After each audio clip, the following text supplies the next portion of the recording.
Yo mga ka-Jejemon TV, papapirmahan po natin kay Idol Manny itong antique na Spoon Sports para kay Honda Fit.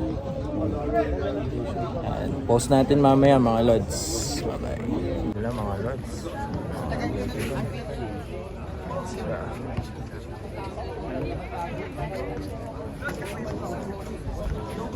Watch Marvin natin.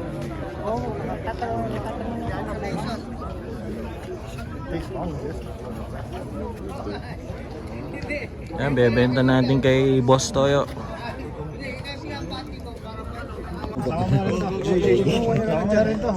Pati manibela. Yan. Baka daw manakaw yung sasakyan eh. Benta natin kay Boss Toyo. Saan mo pinak yung jeep mo, sir? Dahil doon, magpapasada pa ako. Hindi ka ba nakaparking yan? Salamat. Baka pwede i-test drive yan. Okay, next. Dito boss, exit. Dito ba? Thank you. Ayun, papirma tayo doon. Ayun, Pacquiao. Yo, mga ka-Jejemon TV na papirma na natin. Kala ni Idol Manny sa jeep daw natin lalagay. I-post natin mamaya.